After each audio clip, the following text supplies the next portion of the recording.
It's always an example that I can like weaponize against my kids for a good parenting moment. That was the most brilliant sentence. There's this thing that I can weaponize against my children for a good parenting moment. Raising a well-behaved child in this world requires strict discipline and punishment. Today, we will look... No, we will not.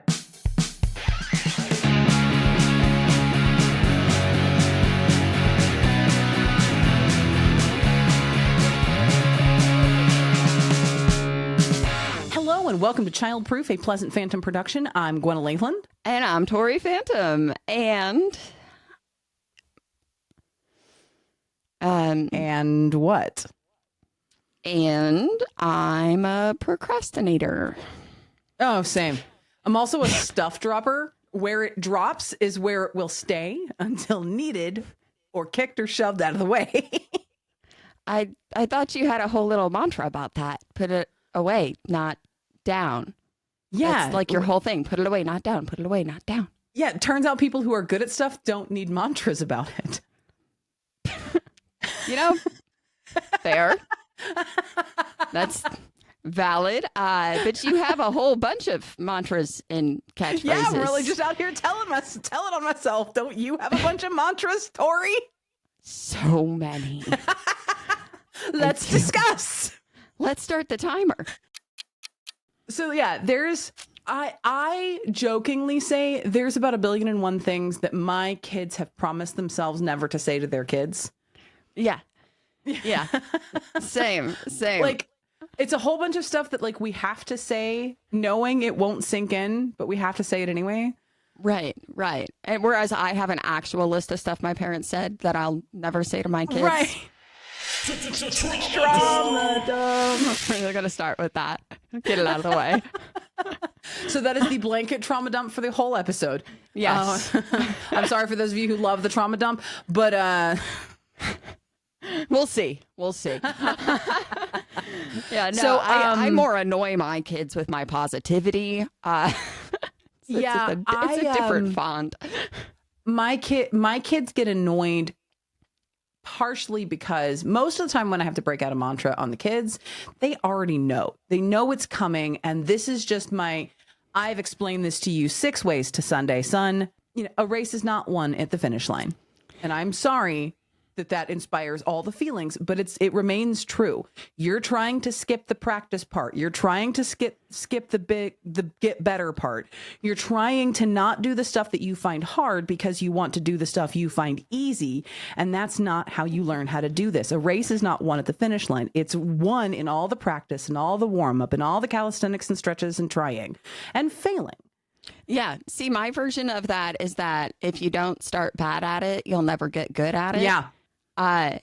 It's a thing whenever I hear, but I can't do it, but I'm not good at this. Well, how are you going to get good at it? You enjoy doing it. If you didn't want to do it, you wouldn't be spending any time trying to do it. So if you don't start bad at it, you're not going to get good. Yeah. You don't just start as a professional at things. Learning is part of the fun. Yeah. I can almost bet money both of us say you can do hard things. 100%. It's worth doing hard things. Yeah. Uh-huh. Yep.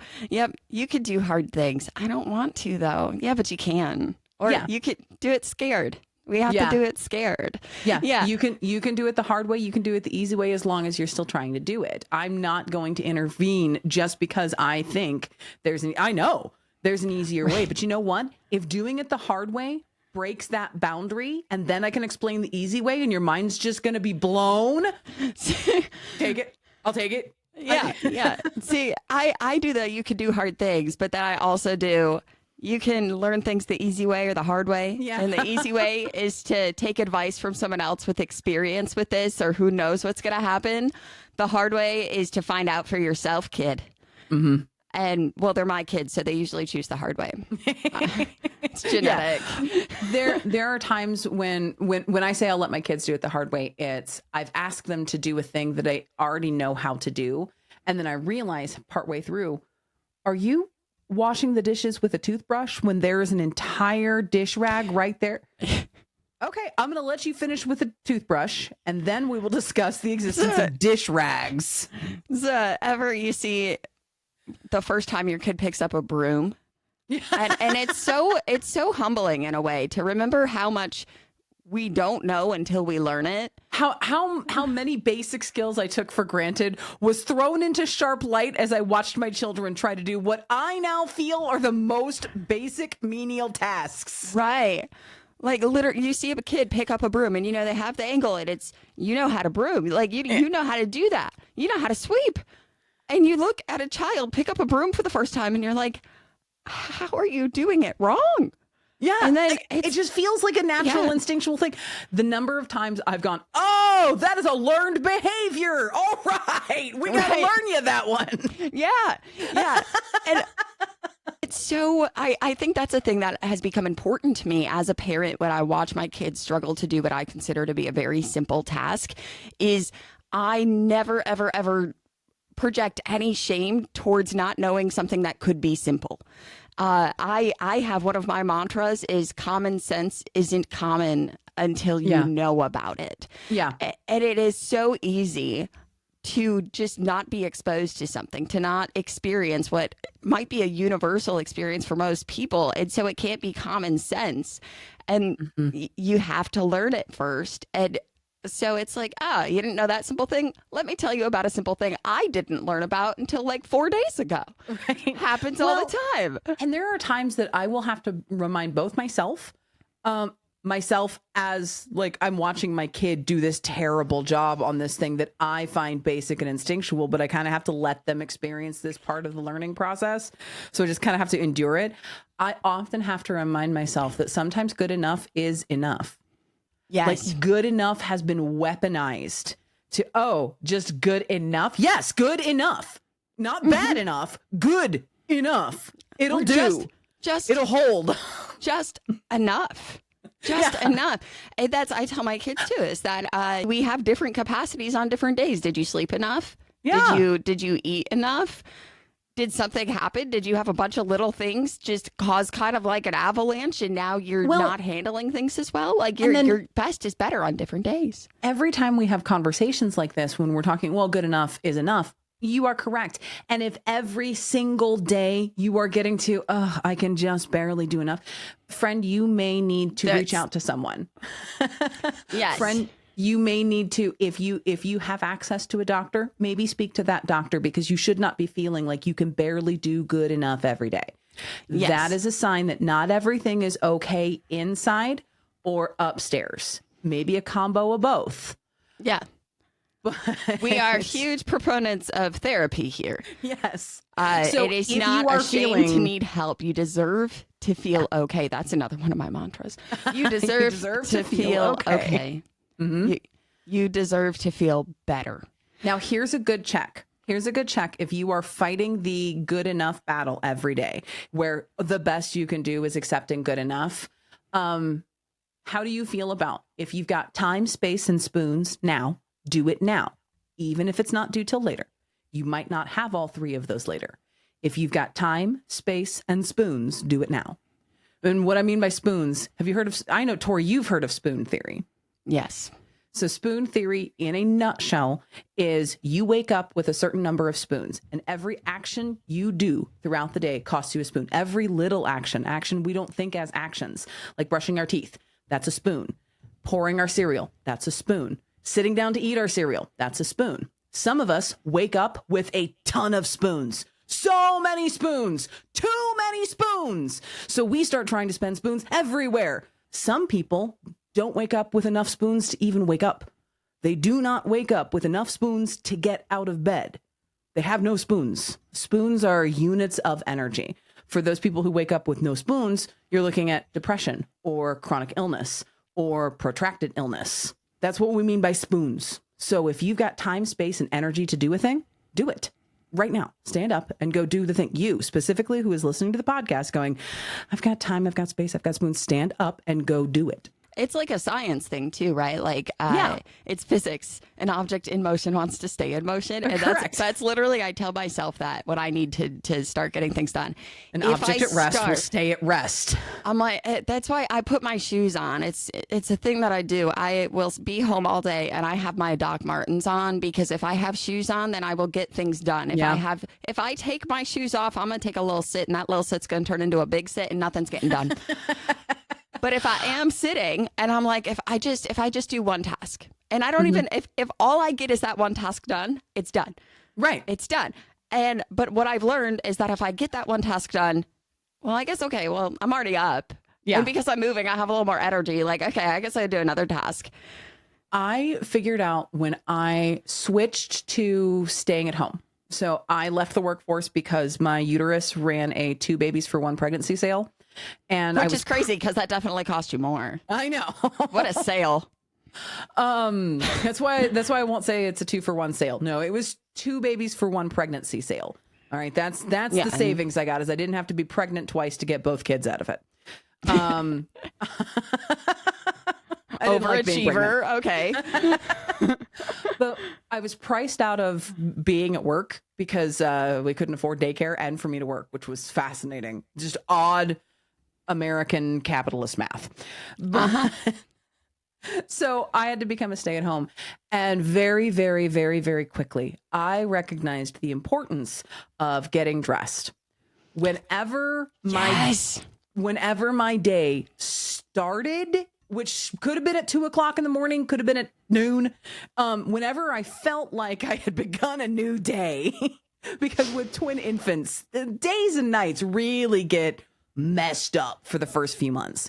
The littles were about 2 months old when I realized, nope, when my day starts, I need to change clothes. Even if I am swapping one set of PJ looking things out for another set of mismatched, breast milk stained, poop dirtied. It doesn't, as long as I have gotten out of one set of clothes, reset myself, run a brush through my teeth, and put new clothes on, it makes me feel like a person. Yes. I have to shower. I have to shower every morning, or I just feel like I never washed away my sleep. Like I'm just in a fog. See, and I'm a night showerer. I have to rinse off the day, or I can't get in bed because the day is gross. Even if I haven't left the dang house, the day is gross and I have to wash it off. You're not wrong. Now, one of the other mantras I give my kids a lot, and it's something that I use more often than I wish I did. The shorter way is almost never the best way. Might still be the better way, though. Not every shortcut is the best idea. Sometimes, though, it is. Yeah. Sometimes that's what you need to do to get it done. That's a thing that I've noticed, too, that I have to do. Because, my eldest kid, copy paste. This kid puts more pressure on themselves than anyone else ever could. And it's unnecessary, right? They just do good work, and they'll have some project. And of course, because my kid, right, no matter what subject a project is in, it will turn into an art project, which is impressive. Honestly, it's so impressive. I managed to turn everything into a book report. I was also an art kid. And I mean, I'm an art adult too. But I've had to have these conversations. Listen, if we're going to turn everything into an art project, we can't wait until last minute, because then you're going to hate the art. And I know you. And part of the artistic process is hating your art until you reach good enough. I think for me personally, the radical acceptance of good enough is enough really comes from being an artist, because I think that's a big part of art is you have to get to the point where you're I'm going to stop trying to fix things. Honestly, it's enough. Part of what the internet is rife with very, very, very valid discussions about what AI does. And I think the thing that most of us are bothered by, especially those of us who produce art for a living, written, musical, visual, graphic, physical, sculpture, whatever type of artist you are, part of what makes the art, we look at the master's work and go, oh, that's amazing. I could never paint like that.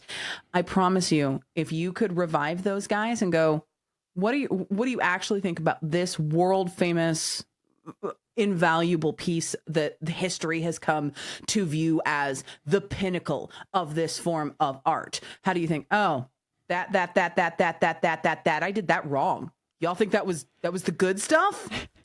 No, I messed up all those things. Yeah. The reason that is so vital that an artist who is considered a master can go, yeah, it's the imperfections. We like the imperfections. And that's what's so problematic with AI art is a lot of times either it's hallucinating and has 19 fingers, or when it gets it right, it's too perfect. It's not human because a human didn't make it. The computer tried really, really hard not to make any errors, and that's not how art works. Right. Art has errors. I now cheer when I find a typo in a book. Like we should discuss that on Bibliophage. Like I am looking excitedly for the humanity inside this book with the typo or the misspelled word or the homophone that got missed in editing. Yeah. AI can't make art. It's generative, which is a word that is so and it's just art thievery. Right. There are roles for AI. None of them are in art. None of them are in the arts. No. And but like in that realm of art, right? Because I think especially I'm a perfectionist. I mean, you know that. You saw me paint my sun rays for 7 months. Tori, I love you, but even I was done with the damn sun rays.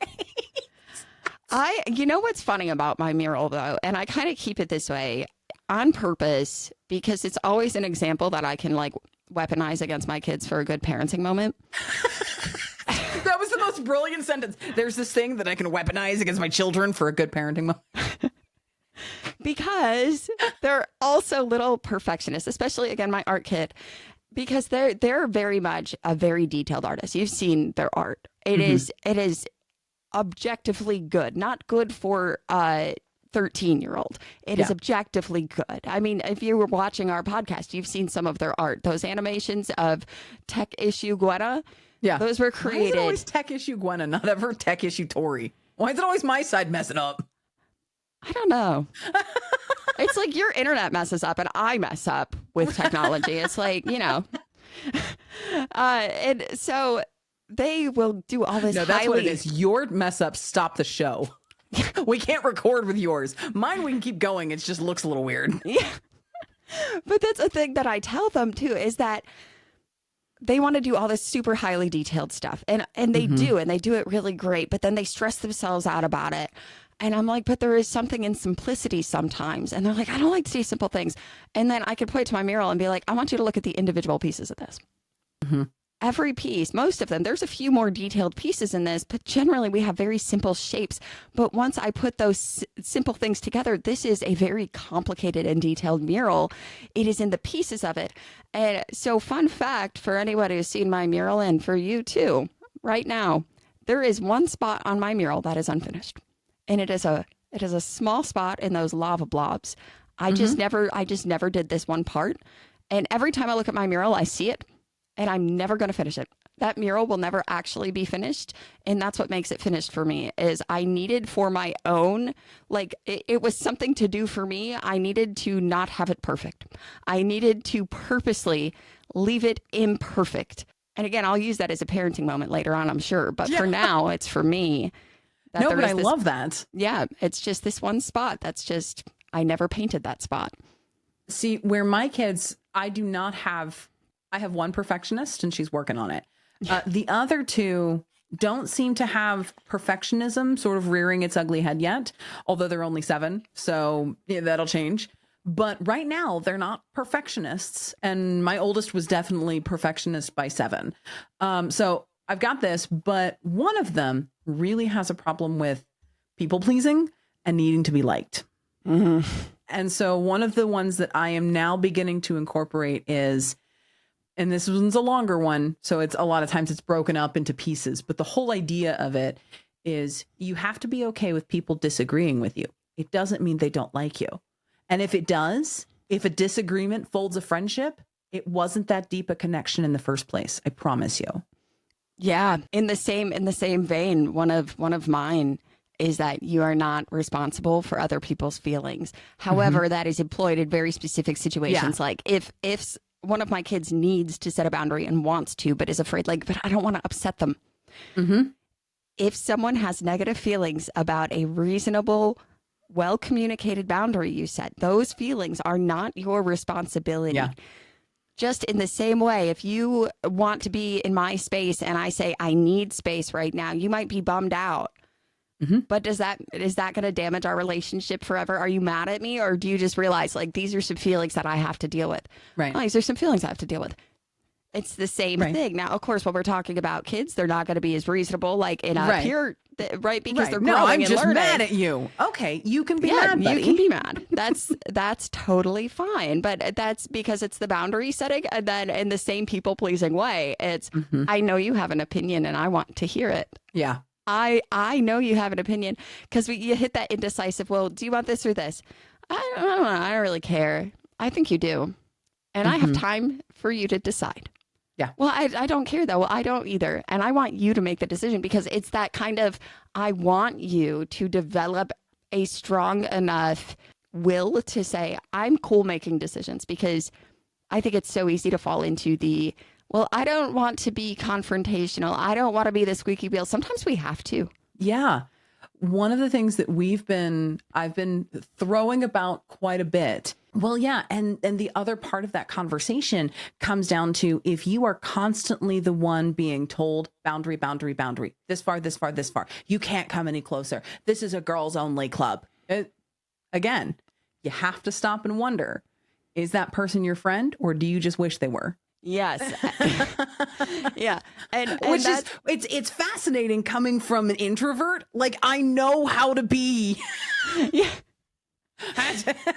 Right. And that's a thing when your kids are navigating conflict and they're becoming the confidants of their friends. I always tell my kids, when they come to me and they ask for advice on, like, well, how do I be a good friend in this situation? Well, here's how you can be a good friend.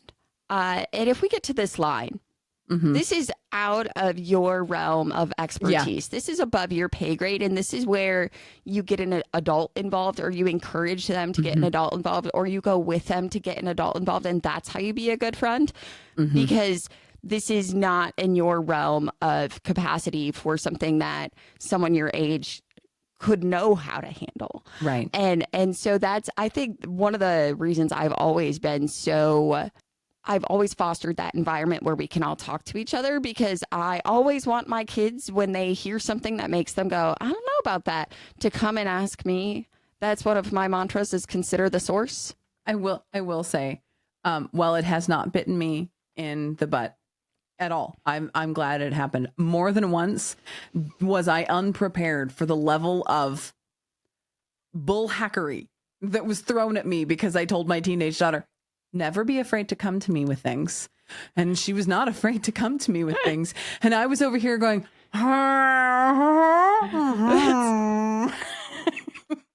That's, I think, one of my parenting mantras with my kids when we enter a new phase is, I need a minute, because I've never parented a child this age through a situation like this. And I want to be thoughtful and considerate about how I manage this. So hang on. Give me some time. One of our mantras is, I don't know is a valid sentence, but it is not a complete sentence. I don't know is a valid sentence, but not a complete sentence. What that means is, it is totally cool that you don't know, but the rest of that sentence is, so let's figure it out. See, mine, I have one very similar. If I get the I don't know, okay, well, you're the only one who can. So how do we figure that out? Let's start exploring that together. And I'm sure that one's always really infuriating, because a lot of time when you get the I don't know, it's because, well, I don't want to talk about it. Sometimes it's I don't want to talk about it, but depending on the age, sometimes no, they really don't. They're definitely feeling a thing, but what they don't know is what the words are for the thing they're experiencing. The feelings wheel. I recommend to every parent, get yourself familiar with the feelings wheel, thefeelingswheel.com.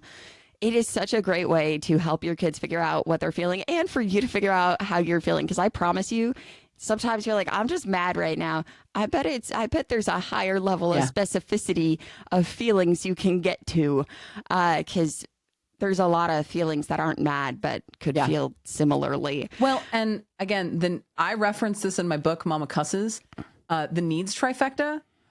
If you've got a kid who's in an I don't know loop, check that needs trifecta. When's the last time they had a drink of water? When's the last time they had a snack? The fly in my office is a paid actor.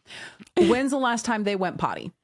The needs trifecta. And that, by the way, if you are also feeling yourself just raging for no reason, when's the last time you had water? When's the last time you had snack? When's the last time you went potty? You holding that? That's bad for you. Literally every time that I find myself just like super overwhelmed and I'm like, oh, I have to eat. It's so annoying to have to sustain life. To the hanger will get you. Yeah, that's what we say in our house. We have to fuel the flesh sack. It's a real thing. Mm-hmm. Yeah. We have to water or we wilt. That's what I say when the kids are like, hey, go get some water before you wilt. All right. Did that change your attitude a little bit? It did. All right. That's long been a tool of mine when you have a kid who is just like inconsolable or like in a tantrum, whatever the case may be. I will bring them a glass of water. Here, drink some of this. It's going to help. And really you have to take a deep breath to drink water or you'll spill it all over yourself. And a deep breath will help every time. My child's speech therapist shares an office with the school's occupational therapist. And then my children didn't ever have to do or need or require occupational therapy, but it means that from time to time they would see some stuff. And the occupational therapist was going through an exercise while my son happened to be in the same room for speech therapy. And she just sort of wrangled everybody in because it was an important thing. And she said, we are going to make calm down potions. Are you ready? And she gave them a tiny little pixie cup of water, or a tiny little pixie cup. And she said, okay, so you're going to pour in some water. And she gave them another little pixie cup and they poured the water. And then they poured it from glass to glass. And it's just a little bit of water. So if it gets on their clothes, it doesn't matter. It's okay. And now we're going to sprinkle in the dust of something. And she came up with some little term of what the dust was. But then they would take a pinch and they would drop it in. And they would take a pinch and they would drop it in. And they would take a pinch. And all it was just a little bit of sugar. Literally, they're just getting grains per pinch. Yeah. And then she said, and now we're going to take a drink. There's not enough sugar in this water to affect it in any way, shape, or form. But every single step of that calm down potion was, in fact, a nervous system regulating action. I tell you. That pinching, that's important. My kiddo was in occupational therapy for years. She graduated a couple years ago. Mm-hmm. Occupational therapists are heroes. Yeah. All support. All therapists are heroes. All of them are, and all of the specialized services that are beyond a pediatrician or a doctor who support our kids, they're heroes, and they're so good at what they do. Yeah. Like those little tips and tricks, they make such a huge difference. Well, and then you see your kids teaching each other. Yeah. My son came home and showed me that. And he was 5 at the time, so there were some steps missing, but I sort of got it. And I called the school and I was like, hey, what is this potion thing? And what's so funny is because of where I live, they're like, oh, it wasn't witchcraft. I didn't think it was witchcraft. Just let me talk to Kelly. I live in central Oklahoma. They thought I was going to freak out for the bad reason. No, I don't want to know how to make the potion. Give me the spell. I need to know. I want to do witchcraft.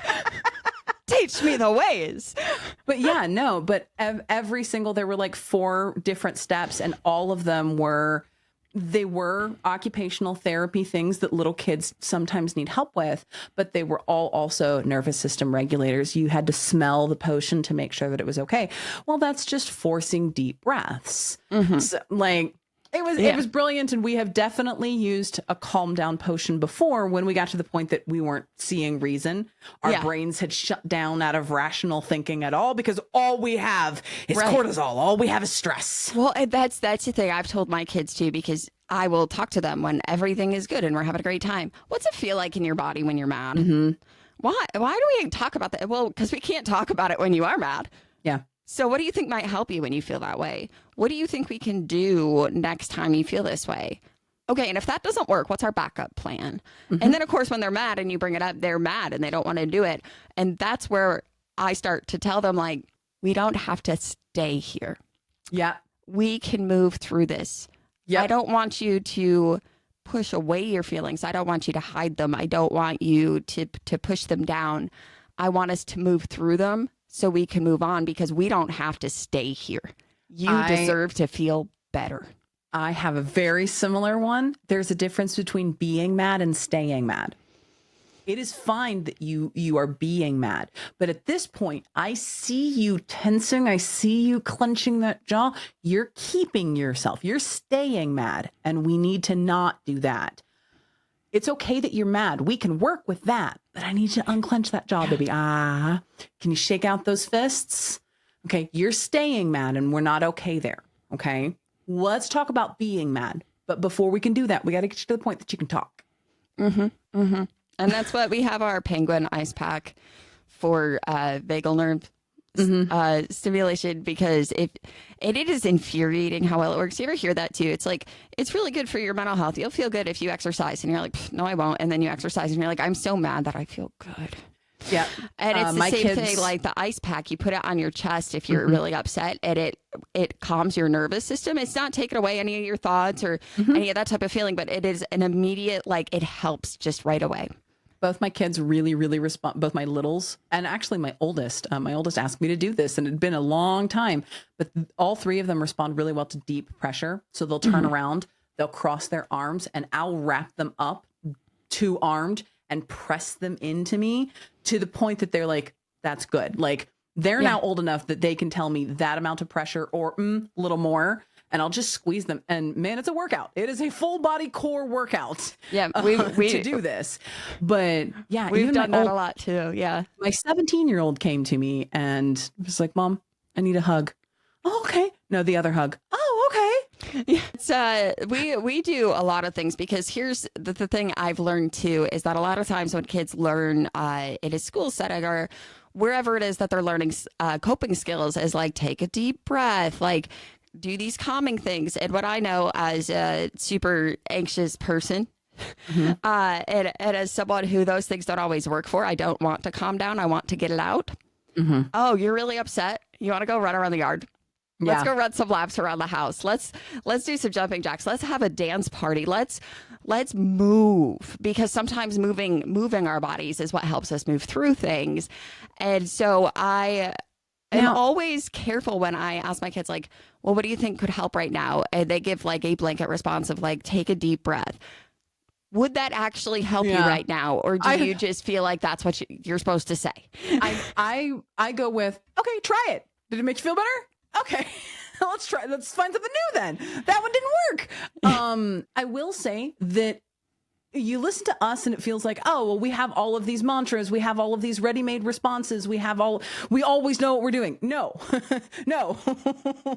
Right now, I am in the middle of, my youngest is rejecting anything she feels makes her look silly. Like, if I'm like, all right, shake it out. No, that like, it makes it worse because she feels like she's going to look silly. Even though I'm the only one in the dang room, she's developed this sort of self-consciousness about physical aspects of needing to get her anger out.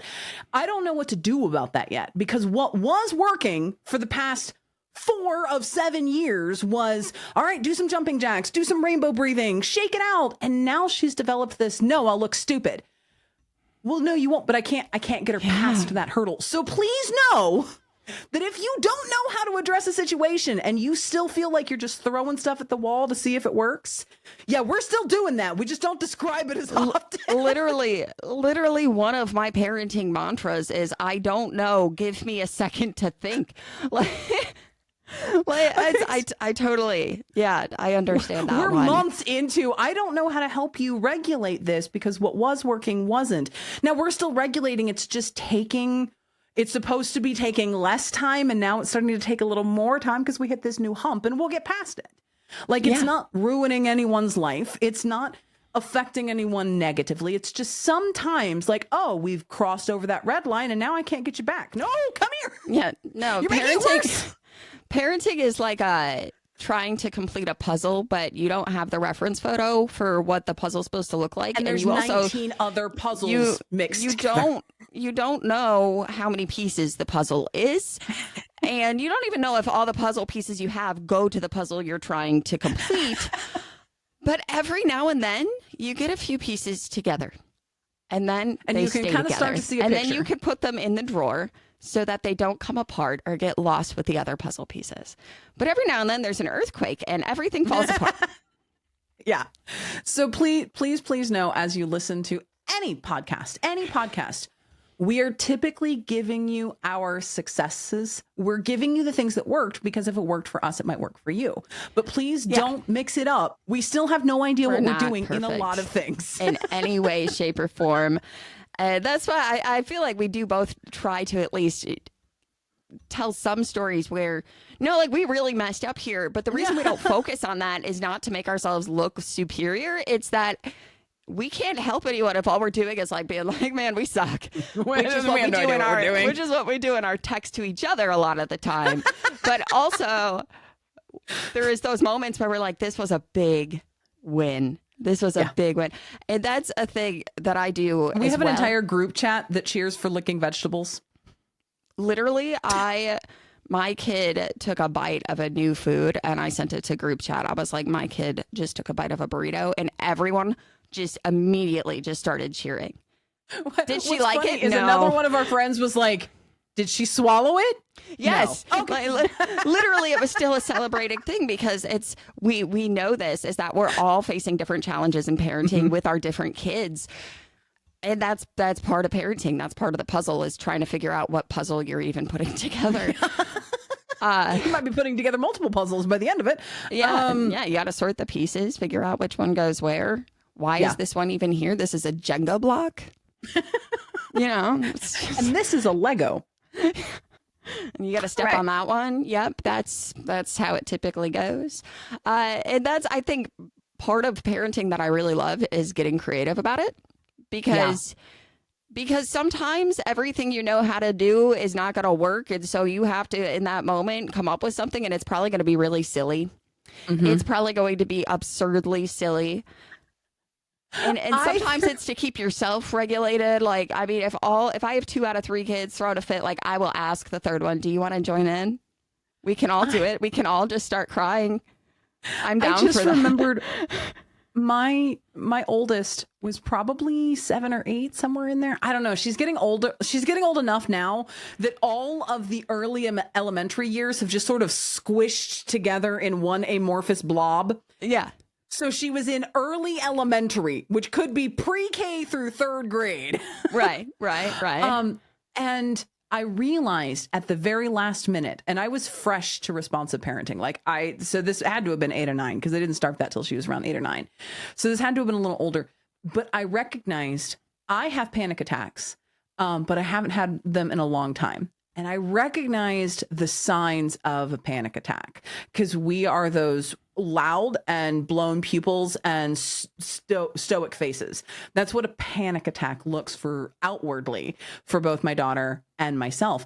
And I watched that glaze start to happen, and I sort of panicked. Like, I don't know how I got to pull her out of this, because there is a point for us. And this is not true for everyone. There's a point for us. If you catch us and remind us it's fake, it's lying, we won't tip over and we don't fall into the complete panic attack that you just have to ride out. If we fall over, you got to ride it out. But for us, there is a break point. And I panicked. I was like, shit. And so I just threw the cup of water that I had in her face.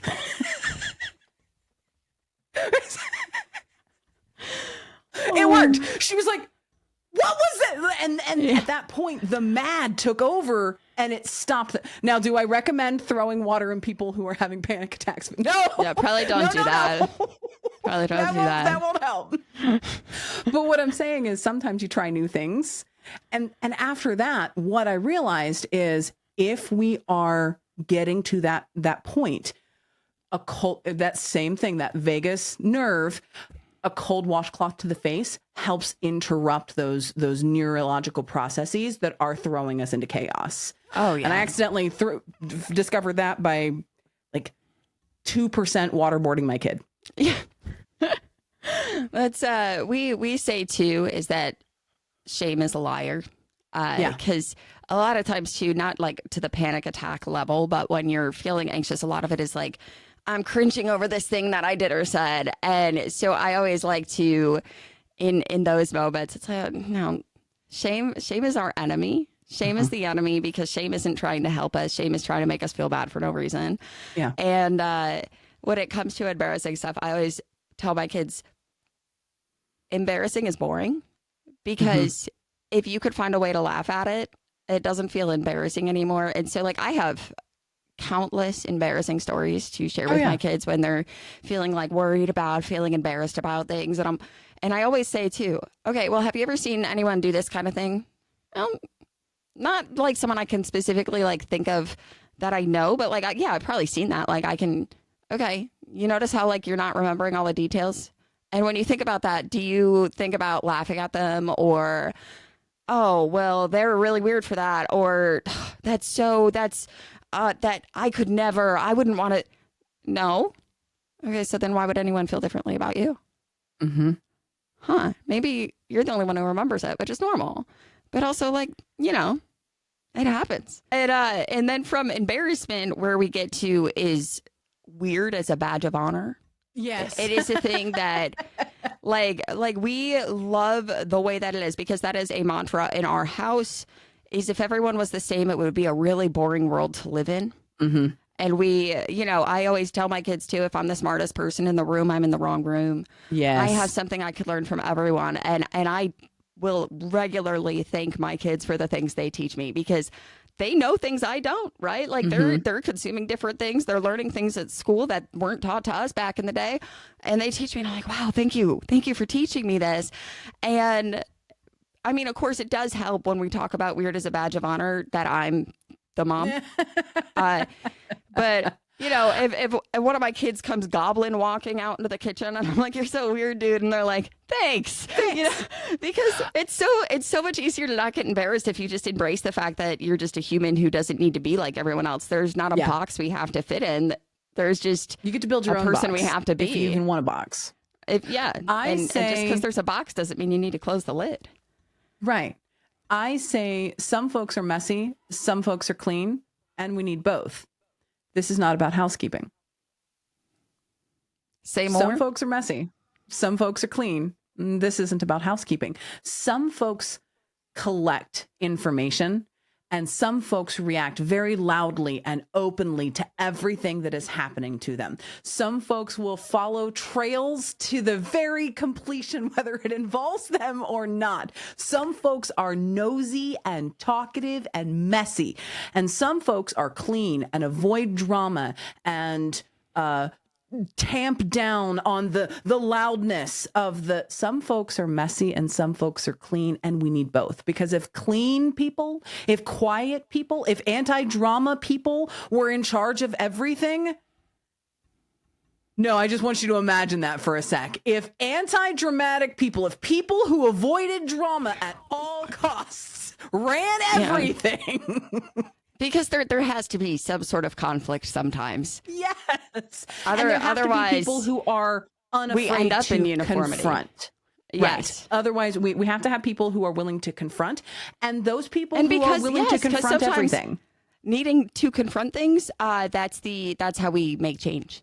Yes. For the better. We also need those people who are like, do we need to confront it in this way? No, that's a very good friend of mine locally. Our kids are besties, and the two of us laugh about how great our children are as friends because they so well balance each other out. The one makes the other one more likely to step outside of the comfort zone, and then the other one makes the other one, let's rein it in a little bit. And we're like, they are so good together because we feel like they are safest together. like they need that balance. Yeah. Yeah. There's a difference of I'm too afraid to go on the bridge and I want to jump off the bridge. If you put the afraid to go on the bridge and the jump off the bridge kid together, they might just calmly They're going to take a walk across the bridge. Yeah. That's it. Yeah. That's, I always say that I have to be friends with people who, are more introverted than me because I'm a talker. I need to be surrounded by listeners. Now I do have my talker friends too. I mean, that's us. I'm sure we infuriate a lot of people with our constant over talking. But we're never winning follow podcast awards. No. There's no way we can produce out of the amount of time we overtalk. Yeah.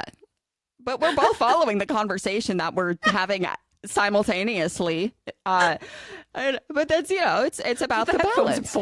But I mean, honestly, that brings me to another mantra that I have with my children. It's everything comes back to balance.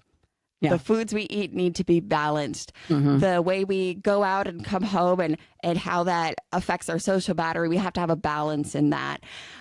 Everything we do, it comes back to balance. And I notice now too, like my little ones will start to say, I guess it is. Is this like a balance thing then?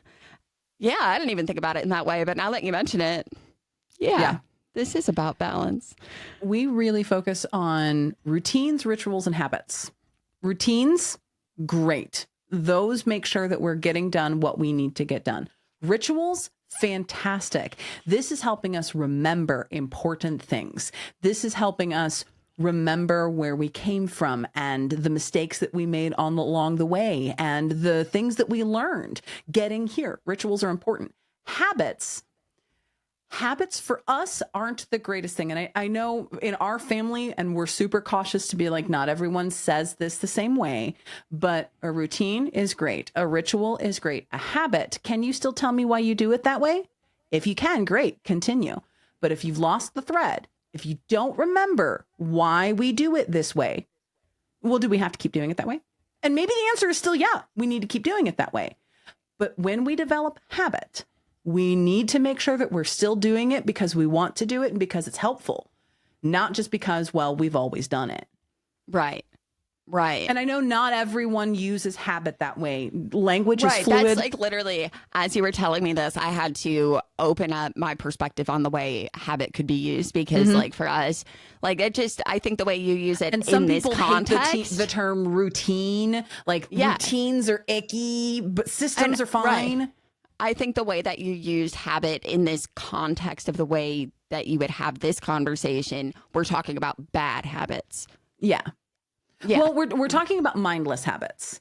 Like, do you always do this for a particular reason? If there is a reason, then great, keep doing that. But if you can no longer tell me, why do you put the deodorant there? Oh, it's because where it goes. Why is it where it goes?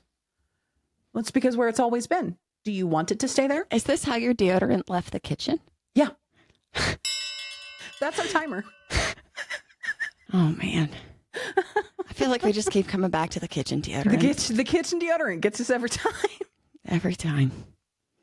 We're going to start keeping a tally. How many times can we bring up kitchen deodorant on Childproof? Yeah, Jim used to keep his cologne in the kitchen on top of the fridge for some reason. Wouldn't that make it evaporate faster? Well, it fell. And it was a glass bottle, so... No! Yeah. But the kitchen smelled really good, so... Yeah. All right. Thank you so much for listening to this episode of Childproof and for all your support of all the podcasts on the Pleasant Phantom Productions Network. We are absolutely blown away by how many of you have been checking out Founded in Bibliophage. We're so happy you're enjoying because all three of these podcasts are amazing to work on. We've had so much fun. I think I have blown your reading list just out of the water. Like you have so many books. Tori actually texted me the other day, I hate you, because I had texted them earlier, I hate you, because they made me read an American Revolution book. Like they got me interested enough Anyway, they texted me the other night, I hate you. I was like, why? They're like, I have to choose between 3 fiction books and I can't, and I don't like choosing. I don't like choosing. I just like to go to my next to be read biography. And now here I am considering fiction because of you and your book reports.